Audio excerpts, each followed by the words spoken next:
انت بعبادتك ماشي لعبوديتك. العبودية حق فردي. ولذلك لما ربنا قال يا ايها الانسان انك كادح الى ربك كدحا فملاقيه، ما بيلاقوا الله الناس اثنين، لانه الله ما مثله في جماعه تلقاه في السماء ولا في مكه، انما الله في قلبك وتلقاه بتجريب صفتك من صفته. اذا كان لقيته بالصوره دي تتحقق الفرديه، تبقى في الوقت ده معيشتك كلها هي عبادتك لله.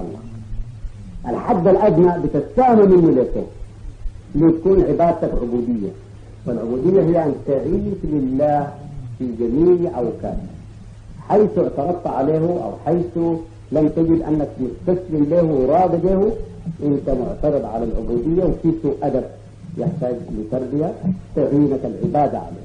العباده وسيله للعبوديه، فعندما قال العبوديه جميع عباداتك فرديه وتختلف عن العبادات الجماعيه، وده المعنى اللي بنقول يثبت التجليد. ما تثبت العباده لان العباده طرف من العبوديه. العبوديه هي ان تلتصق بالله. العباده عندما تهبط من الالتصاق بالله ترفعك اليه، يصعد الكلم الطيب والعمل الصالح يرفعه. العمل الصالح العباده، كلمه الطيب لا اله الا الله اللي هي نقطه اللقاء او الاتصال مع الله، حضورنا مع الله بلا غفله اللي هي العبوديه الواجبه لنا. اصله اكبر سوء الادب مع الله الغفله عنه، والادب معه الحضور معه. يعني احنا الحضور ده ما بكون حظنا دائما لاننا بنرتفع وبنهبط.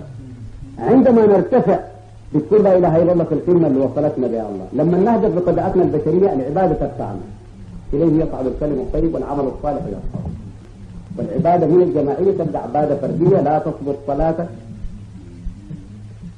لا يثبت صيامك، لا يثبت حجك، كلها تاخذ منها الصور الفرديه تكون فيها انت اصيل لكنها تختلف عن شريعه العامه.